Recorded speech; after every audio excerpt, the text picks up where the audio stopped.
Olá, meus amigos, sejam muito bem-vindos a mais um episódio do Ponto de Pergunta. Você já imaginou desenvolver uma rota para o planeta Marte que reduz em até 3 vezes o percurso entre a Terra e o planeta vermelho? Este feito é do nosso convidado de hoje, o astrofísico e professor da UENF, Marcelo de Oliveira. Ele é graduado em Física, doutor em Cosmologia pelo UFRJ e é presidente do Clube de Astronomia Louis Cruz, que em 2026 completa 30 anos. Tem artigos publicados em revistas internacionais e foi o primeiro cientista brasileiro a receber o prêmio da Dark Sky International por atividades na área de preservação do céu escuro. Temos muito a conversar, não é, Frânio? É verdade. É um tema, né, Liliane, que para muitos é desconhecido, novo. Mas é pura ciência, né? Verdade. Isso que a gente vai ver aí com um especialista na área, né, em todo o estado do Rio. Professor Marcelo é uma referência. Exatamente. Professor Marcelo, um prazer recebê-lo. Eu agradeço o convite, é um prazer estar aqui. Então, vamos começar falando sobre este feito, né? A sua mais recente descoberta, que como o senhor conseguiu chegar a este caminho mais curto da Terra para Marte? Tudo começou, né, foi em 2015, quando eu estava analisando algumas trajetórias de asteroides que tinham alguma possibilidade, né, de passar próximo da Terra. Isso tem na página da NASA, eu fui consultando e eu encontrei um asteroide, quando eu estava analisando isso, que em 2020, na oposição, ele passava perto da Terra e perto de Marte.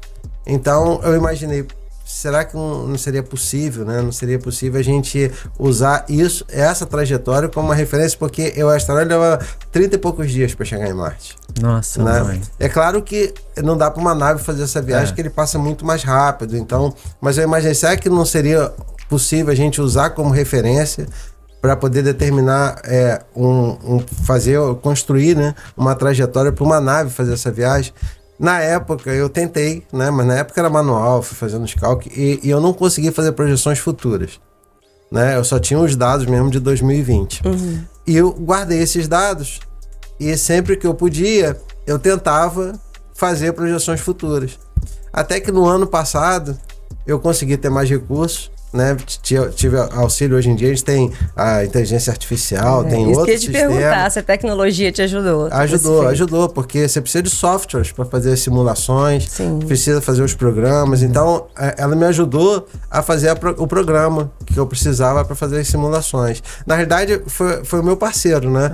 Como eu trabalho sozinho, então, na verdade, ela me ajudou, me tirou dúvidas. Sim, então, é uma ferramenta mas já é publicação científica? Já está. Já tá. Aí depois, o caminho é um pouquinho longo, assim, não é imediato como todo mundo imagina, né? Então, eu comecei a fazer simulações, fui testando, muitas deram errado, tive que refazer. Então, é um trabalho que não foi, assim, imediato. E o que aconteceu foi que que hoje em dia a gente tem uma opção, assim, de pré-print. O que é um pré-print? Você escreve um artigo e coloca numa página só para você ter respostas e avaliação do que você fez. Não é ainda uma publicação aceita. Sim.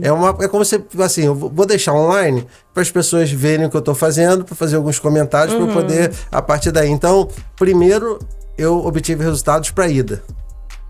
Aí, depois que eu vi que tinha sucesso, né, uma previsão para 2031, eu botei esse artigo, esse pré-print, depois eu fiz já o ciclo completo do retorno. Então, botei esses 2 pré-prints. Depois disso, eu vi que os resultados realmente estavam bons, né? E estavam de acordo. O que eu chamo bom? É que, na verdade, você pode fazer qualquer trajetória para Marte, né? É o espaço entre a Terra e Marte, então você pode fazer uma rápida, outra lenta. O problema é para mim, a boa solução é que fosse possível com a tecnologia que a gente tem hoje. Né? Eu podia fazer uma viagem de 1 mês, como fez o asteroide, mas se a gente não tem tecnologia para botar a nave naquela velocidade, então não era possível. Então, nesse artigo, eu simulei uma para o futuro, quando a gente tiver tecnologia para isso, e outra com as condições que a gente tem hoje. E é para quando essa viagem? Então, a viagem para Marte só dá para ser feita a cada 2 anos. Por isso que você não tem viagem toda hora de naves para Marte, porque a Terra leva 365 dias para dar uma volta no Sol, aproximadamente. Marte leva mais de 600. Então, eles ficam muito longe um do outro e só tem um momento que eles, a cada 26 meses, que eles ficam alinhados. Marte, Terra e Sol. Nesse momento é quando está mais próximo. Então, próximo desse momento, que a gente chama de oposição, porque Marte tem oposição ao Sol, do outro lado da Terra. Então, é quando está mais próximo. Só que essa configuração não se repete a cada 2 anos. Acontece há 26 meses esse alinhamento. Só que Marte, a órbita dele é elíptica, a órbita da Terra é elíptica. Então, às vezes, Marte está mais longe, às vezes Marte está mais próximo, às vezes a Terra está mais próximo do Sol, está mais distante. Então, essa distância varia. Então, essas configurações não se repetem. Então, a cada 26 meses que se faz a viagem. Então, a partir desse ano, os próximos são 2027, 2029 e 2031. E eu fui fazendo simulações futuras, então eu fiz para 2027, não encontrei bons resultados dentro do que eu estava buscando. 2029 não encontrei e 2031 encontrei. Mas o objetivo do meu trabalho não era encontrar essa viagem mais rápida. Era mostrar que era viável usar a trajetória de um asteroide como referência. Entendi. Isso que é o novo, é a metodologia. E isso aí, o que isso traz de novo? Você imagina assim, tem um espaço entre a Terra e Marte e a oposição aconteceu. A nave vai sair antes. Como é que se fazia tradicionalmente? Você ia fazendo simulações para gastar mínimo de energia para chegar, aí chegava essas viagens mais longas. Eu mudei o processo. Então, tem essas todas as possibilidades e eu tentei ajustar para os parâmetros do asteroide, a inclinação que o asteroide passava. Então, eu peguei parâmetros do asteroide para limitar a busca. Então, é como se fosse assim, você tem esse caminho e tá nessa sala toda. Tá todo mundo procurando. E, em vez disso, eu falei assim, não, tá perto da mesa. Então, eu limitei... O caminho mais próximo. Eu limitei a busca. E isso me ajudou a encontrar uma trajetória nova. Para nós, por exemplo, que somos leigos assim no assunto, quando a gente fala, né, o homem já esteve na Lua, já pisou na Lua, mas Marte ainda não aconteceu. Não aconteceu por causa da logística, não por causa da tecnologia. Mas como é que vai acontecer de fato? Vai ser igual a Lua, o homem vai pisar? Como é que é isso? Então, isso vai acontecer. Isso vai acontecer. O problema não é mais de tecnologia. Porque mesmo com a tecnologia que tem hoje, o homem consegue chegar na Lua. O problema é a logística.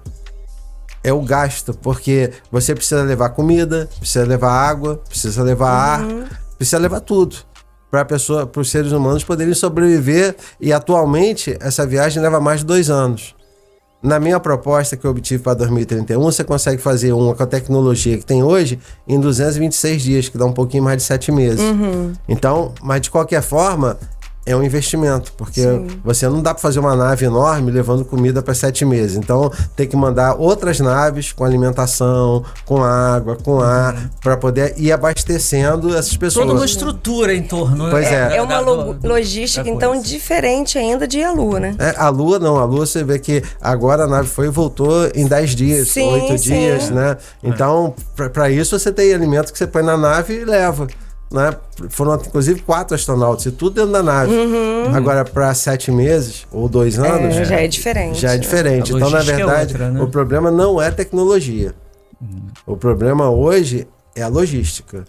Claro que se fizerem foguetes que consigam acelerar a nave, deixar velocidades maiores, vai chegar mais rápido. Inclusive, eu tenho uma proposta nesse artigo de fazer essa viagem de volta em 153 dias. Sim. Que é muito menor o tempo.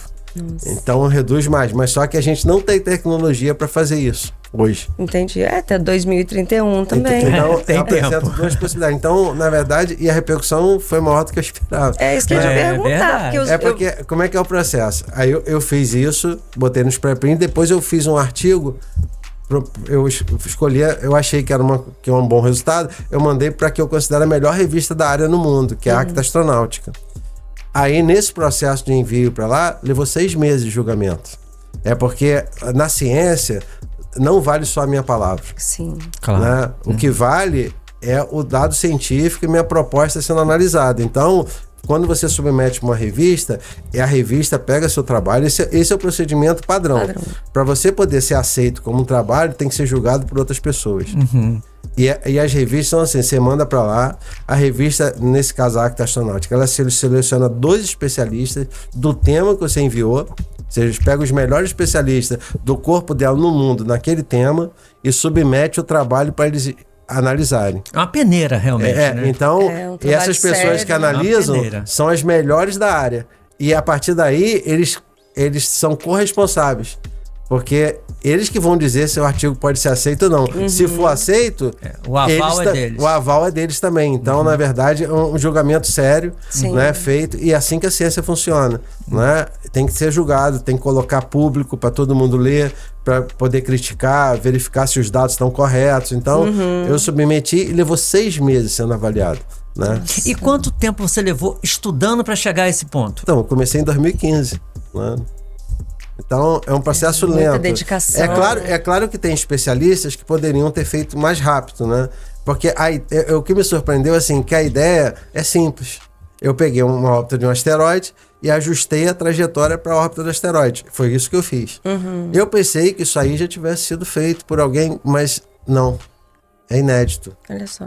Então, você vê que às vezes as ideias simples, a gente acha, né, que tem alguém. O problema é porque não é só a ideia.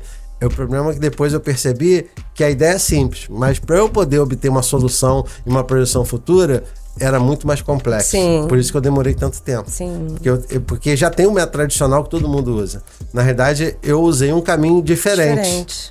E para isso, eu tive que seguir também e descobrir como seguir esse caminho. Porque o tradicional já tem pronto. Sim. Né? É só pegar o software, botar e pronto. Mas eu tive que descobrir como fazer. E isso que levou tanto tempo.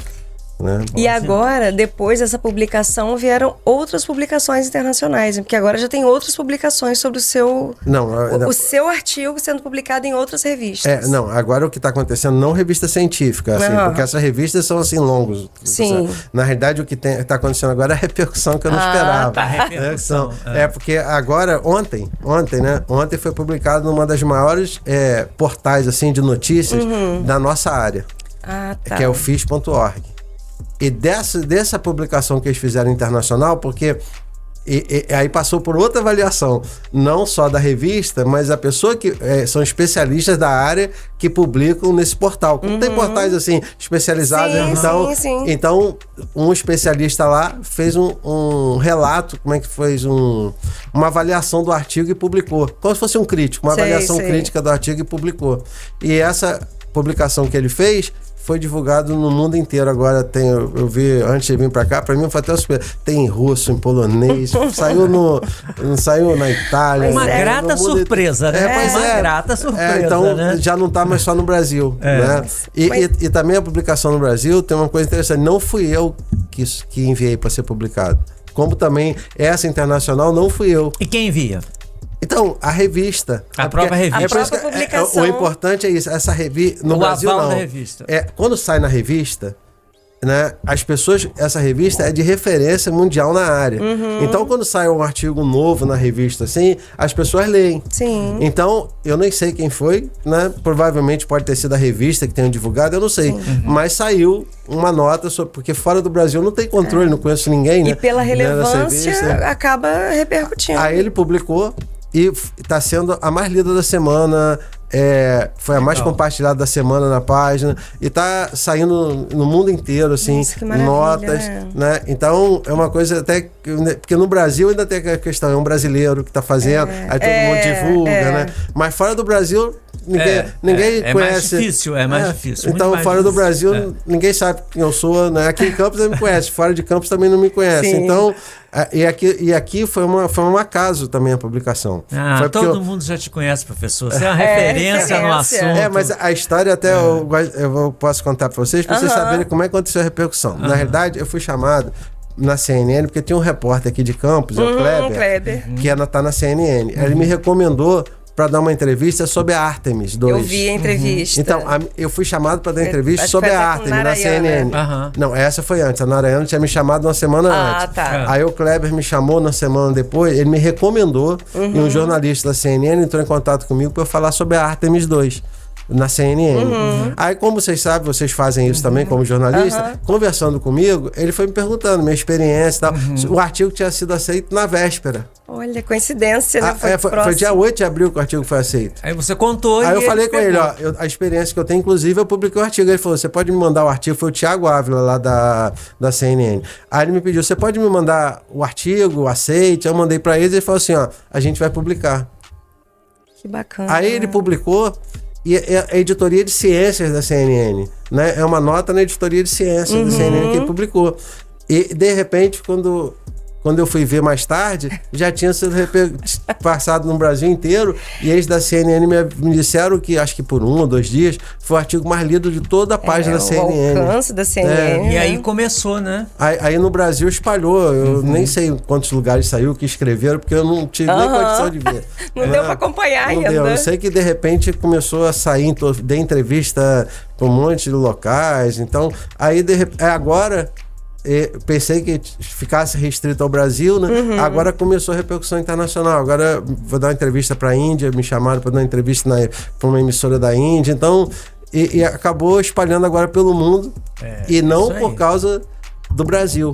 É por causa da revista, porque a revista é uma revista importante na área, né? Como o Fran estava falando, né? Você é uma referência aqui. A gente, né? Quanto tempo? Só o Clube de Astronomia já tem 30 anos. Então a gente vem, né? Falando sobre ciência, sobre astronomia. Eu acho que você trouxe uma popularização para a astronomia. Um linguajar muito acessível. Principalmente com os encontros internacionais, que agora, nesse mês de abril, foram 2 eventos. No Encontro Internacional e teve um outro, o Festival do Céu Escuro. Queria que você falasse um pouquinho também sobre esses eventos.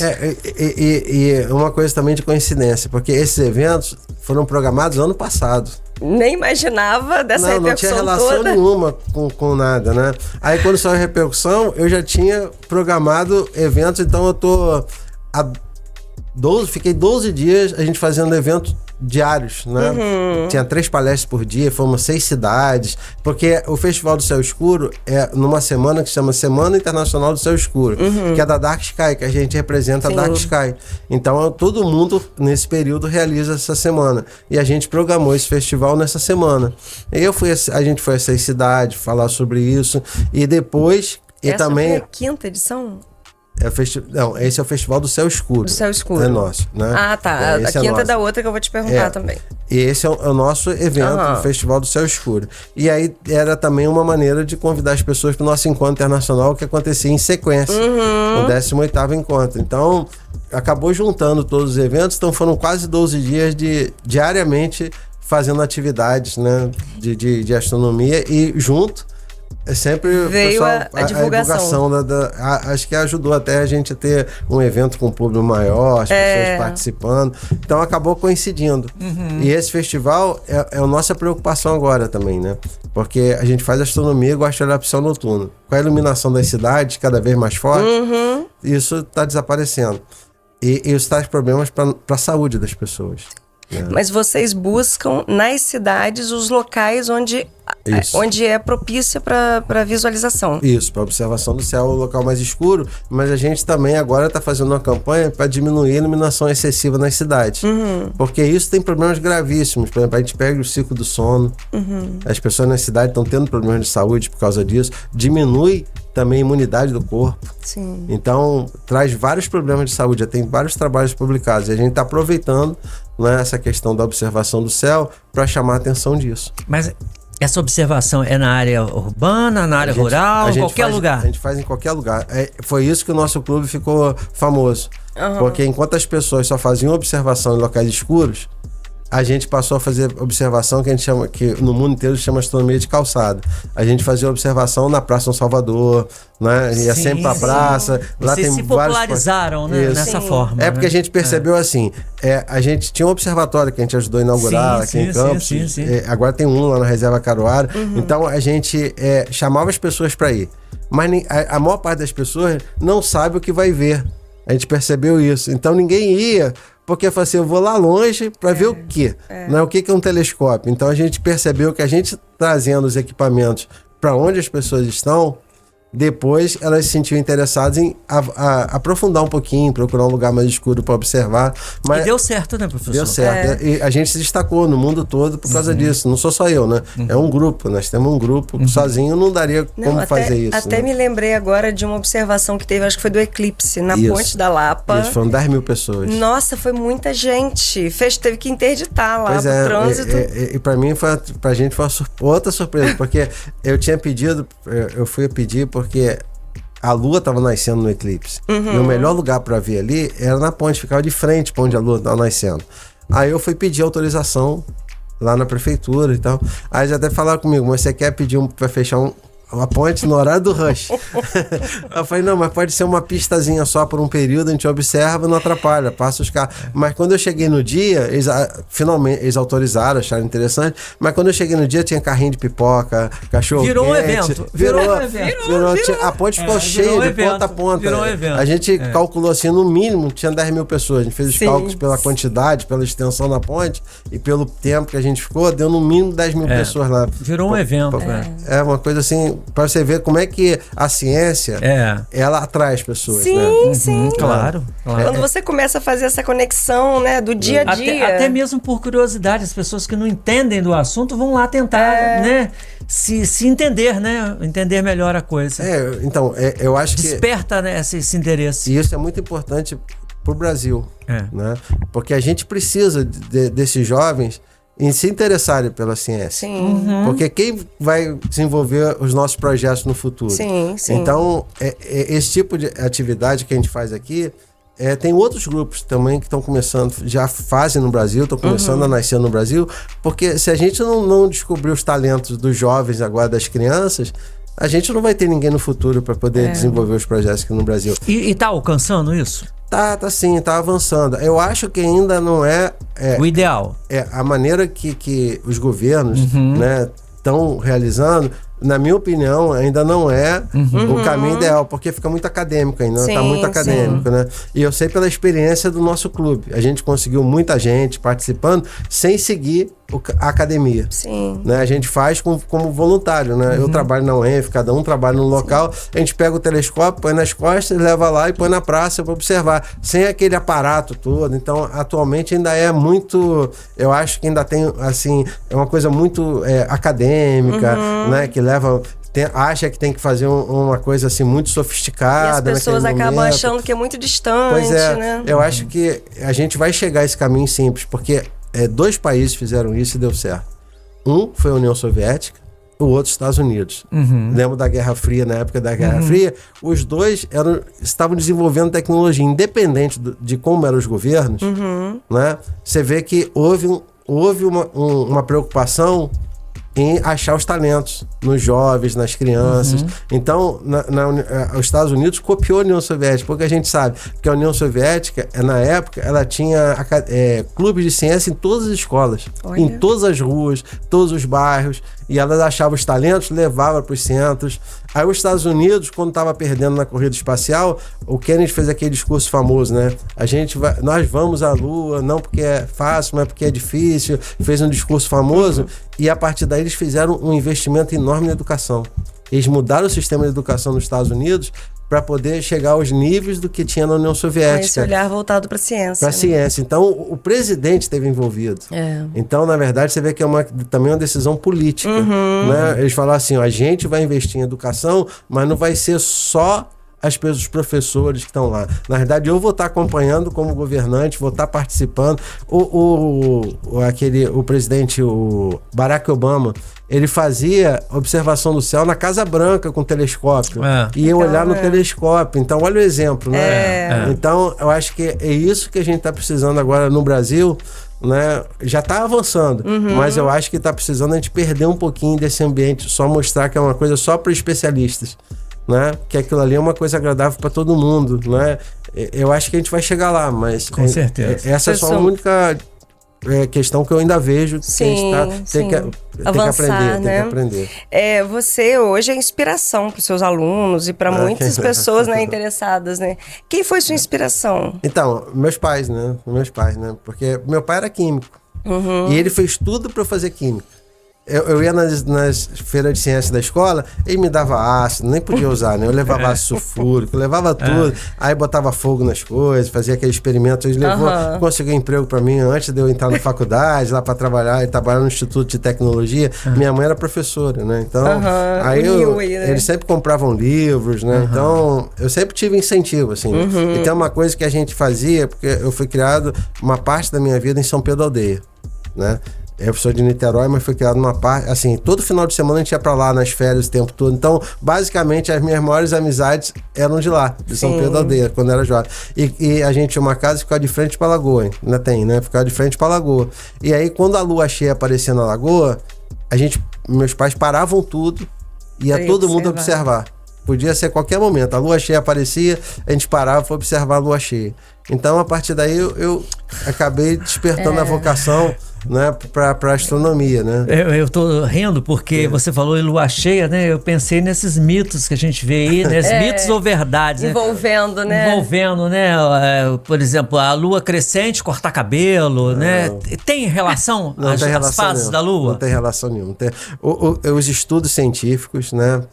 Só para não dizer que não tem relação, né? Porque a ciência tem isso, né? Eu não posso só dizer para você. Você fala assim, mas funcionou. E eu tenho que testar, reproduzir aquilo para ver se funciona. Esse é o método. Isso que é o diferente do que tem, simplesmente do que a gente tem hoje. A gente recebe mensagem no WhatsApp, um cientista da NASA falou. Isso não tem valor nenhum. Para a ciência só tem valor se você tiver feito, tentar reproduzir aquilo, seguindo uma metodologia para ver se aquilo é real. Então, na verdade, para não dizer só que não funciona, as pessoas botaram pessoas para cortar cabelo no crescente, minguante, nova, cheia. Mas não tem relação. Não tem relação nenhuma, não tem diferença nenhuma. Aí que é a diferença do achar, do eu acho, para eu comprovo, eu tenho comprovação. Isso, tem estudos que comprovam. Mas tem também estudos que mostram que a gente também determina às vezes as coisas, né?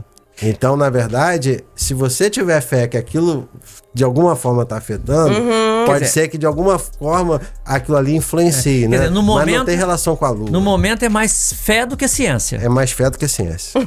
É só fé mesmo. Tá vendo, Liliane? E nada eu feliz. De cortar o cabelo. Não, e eu feliz com a entrada de Urano em Gêmeos. É fé. Segue na sua fé. Vou na fé. Mas não tem problema nenhum, né? Mas não tem problema nenhum, não vai fazer mal. Uma coisa boa. O problema é quando as pessoas se aproveitam disso. Como a gente conhece, várias pessoas se aproveitam da boa fé das pessoas, né? Para obter recursos dela, né? Então, na verdade, ninguém precisa dar dinheiro para ninguém para fazer previsão disso. Na verdade, é só uma questão de fé. É a mesma coisa que a gente fala do horóscopo? Mesma coisa. O horóscopo tem uma coisa até diferente. Por exemplo, ele começou junto com a astronomia. Porque no passado não tinha... tudo mudou com Newton, Isaac Newton. Né? Eu já estou falando no século XVIII.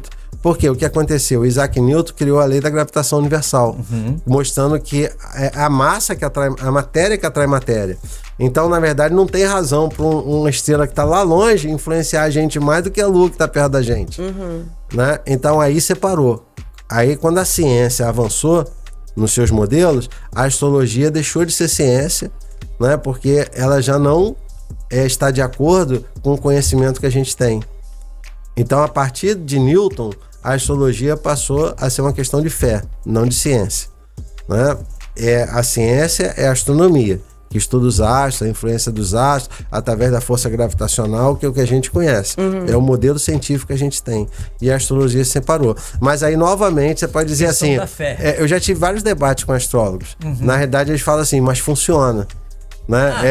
Mas aí a ciência também respondeu a isso. O que ela pegou? Pessoas que nasceram no mesmo dia, no mesmo horário e que tiveram destinos diferentes. Né? Então, aí também a astrologia sempre também ela tenta responder dessa forma, dizendo que, na verdade, durante a vida, alguns fatores... Então, na verdade, não é ciência. Tem as coincidências, mas também as divergências. Então, para a ciência... Tem que ter uma metodologia para justificar. Então, a astrologia não tem isso, né? Você consegue, usando os métodos científicos, mostrar que não se repete aquilo, né? Então, na verdade, não está de acordo com o que é previsto. Mas, novamente, é uma questão de fé. Se a pessoa acha que tá uma coisa positiva para ela, quer seguir, mas não pode confundir com ciência. Sim. Né? Eu estava vendo, quando eu fui fazer a pesquisa, que foi Santa Maria Madalena, teve acho que lá que foi o 5º Festival das Estrelas. Achei tão interessante, que movimentou o turismo. Esse é um exemplo também, sabe? Porque Santa Maria Madalena é onde fica o Parque Estadual de Zingano. Então, a gente participou em 2015, começamos em 2015 aí a Santa Maria Madalena, E tem até uma história curiosa, assim, minha esposa falou assim, Marcelo, onde você não conhece ninguém da área de astronomia, era para celebrar nosso aniversário de casamento. Aí eu falei, ó, você conhece alguém em Santa Maria Madalena? Eu falei, não conheço ninguém da área de astronomia. Aí nós fomos para lá, o dono da pousada, seu Mário, né, eu posso falar o nome da pousada? Pode. A pousada Verbicaro.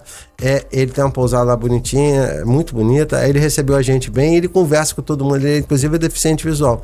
Aí ele conversa muito, ele tem um problema de visão, né? Aí ele conversou muito com a gente. 2 meses depois, a gente tá fazendo evento de astronomia na cidade. Meu Deus do céu. Aí, Passou a conhecer, eu não conhecia, mas passou a conhecer. Aí, depois a gente começou a fazer um evento na cidade. Mas isso é a física, né? Acaba atraindo. Aí foi crescendo e tinha um inglês na cidade, que é o David Strake. Ele faleceu agora recentemente. Ele era membro oficial da Dark Sky. Olha. Aí ele conversou com a gente e falou assim, aqui o céu é muito bonito, porque a gente não tenta ter uma certificação para reconhecimento do céu. Tudo começou a partir daí, da motivação dele. E o Parque Estadual do Desengano é o primeiro, né? Então, aí em 2021, a gente começou o processo, em 2019, oficial, com as pessoas que estavam à frente do parque, o Carlos Dário, o Samir, o João Rafael, juntos, que era o gestor na época. Ele aceitou a ideia e a gente foi fazendo o processo, eu participando, o nosso grupo na área de astronomia e ele na parte de gestão do parque, nas questões do parque, os dados do parque e tal. E aí em 2021 foi aceito como primeiro local de proteção do céu exterior, que lá não tem luz artificial dentro do parque. Então foi aceito como primeiro Dark Sky Park até hoje era o primeiro e ainda é o único da América Latina. E isso atraiu muita gente. E o que aconteceu foi que mudou a economia da cidade. E muito interessante, bem movimentado lá, eu vi umas imagens. Agora o do Parque Estadual da Lagoa do Açu. Isso, são os próximos. O Samir, que era uma das pessoas que participou do reconhecimento do Parque Estadual do Desengano, agora é o gestor do Parque Estadual da Lagoa do Açu. Então ele está começando a ajustar o parque, mas lá vai ser diferente, porque tanto lá como a Reserva Caruara estão perto das cidades. Então já não é um Dark Sky Park, vai ser um Dark Sky Park urbano. Ah, tá. Tem essa diferença. É diferente, porque tem muita luz no entorno. Lá você imagina, a cidade de Santa Maria Madalena. E o que é interessante lembrar, assim, o parque que foi reconhecido não foi a cidade, mas a sede do parque fica na cidade. Aí acabou, a cidade conseguiu o título de Cidade das Estrelas, isso mudou a economia da cidade. Então estão fazendo várias atividades lá ligadas à astronomia, inclusive já está tendo uma dinâmica própria, né? Cresceu. Bacana. Mas o parque também, parte do parque está em Campos e parte em São Fidélis. Então São Fidélis já está começando a fazer as atividades também de astroturismo, que é uma área nova. E a gente está ajudando lá. E a gente está torcendo que em breve Campos também, porque tem um Imbé ali, que é um lugar muito bonito para observação noturna. Então, isso aí isso movimenta a economia e está trazendo recursos, porque é astronomia com turismo junto. Isso que eu acho do turismo, né? Isso. É uma área nova que surgiu nos últimos anos e o nosso grupo está envolvido diretamente com isso agora. Que bacana, né? Eu estava lembrando, botei nas minhas anotações também, que foi em 2009, se eu não me engano, o Buzz Aldrin esteve em Campos, né? Que foi o segundo homem a pisar na Lua, né? Esteve em Campos, você, com a sua participação, acho que o Avelino Ferreira era o presidente da fundação. Foi graças a ele. E tava lembrando que aquele personagem, né? O Buzz Lightyear do Toy Story, ele é uma homenagem ao Buzz Aldrin, né? Como é que foi aquele momento, assim? Pra mim, é outra surpresa que eu tive, né? Na época, um amigo falou assim, ó, eu tava tentando trazer o Buzz Aldrin há algum tempo, mas só que é caro, né? Aí um amigo falou assim, ó, o Buzz Aldrin conversou com um amigo meu, relação de amigos, né? E ele quer ir pro Brasil.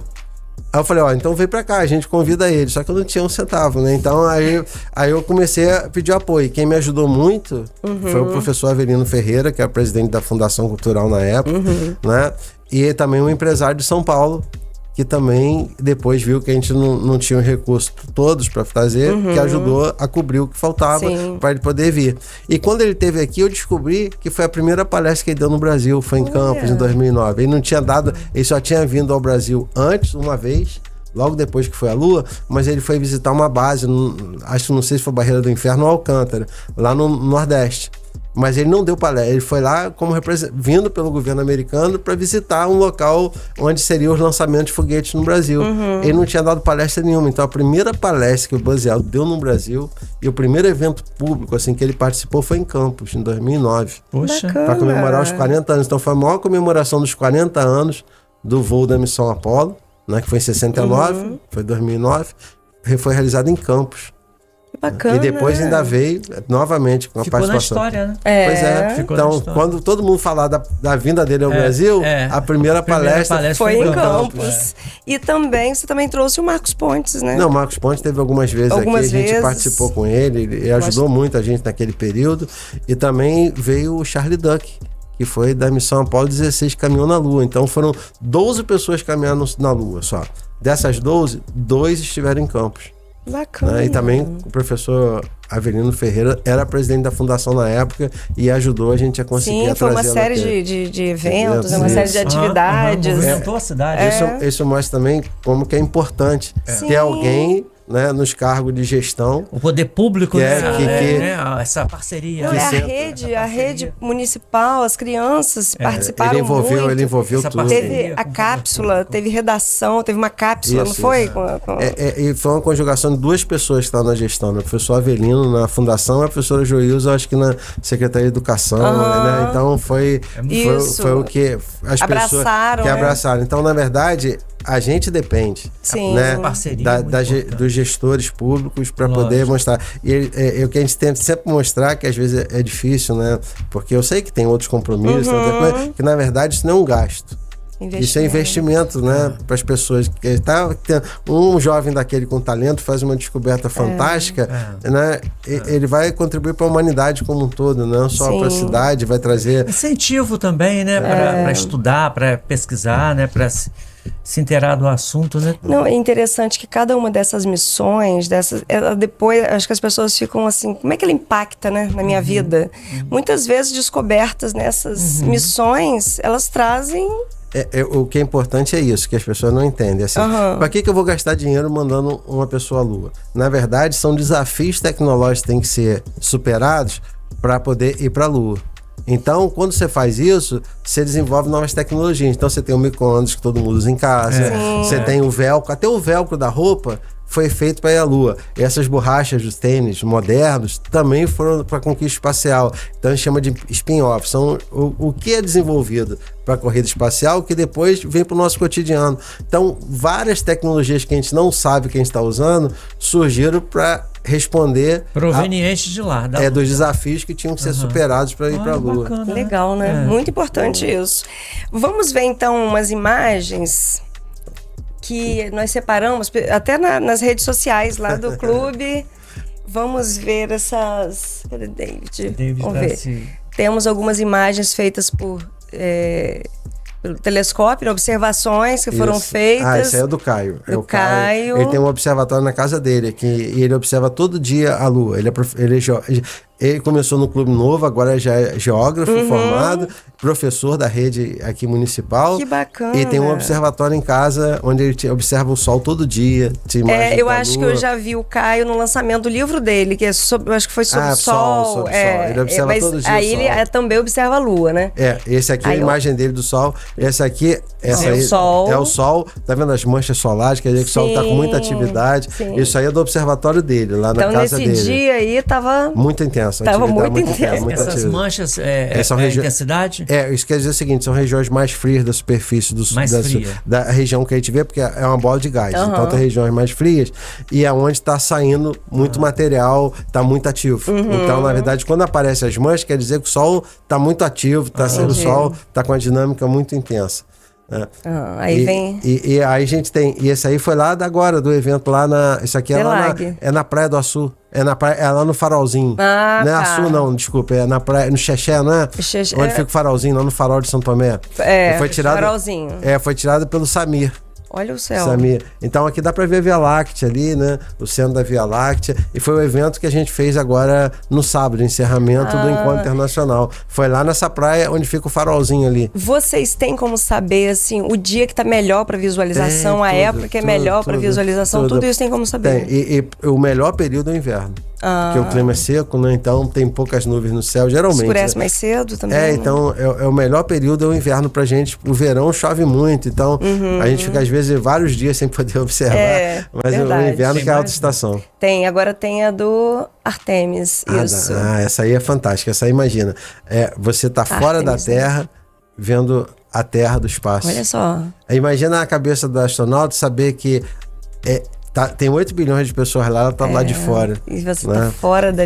Isso aí mexeu com a cabeça dos astronautas. Isso aí se chama, inclusive, tem um termo para isso, overview, que o pessoal usa, que é como os astronautas depois, psicologicamente, eles lidam com isso. Mas Eles olharam a todo Terra, um preparo ele também. fora do espaço vê a Terra. Nossa.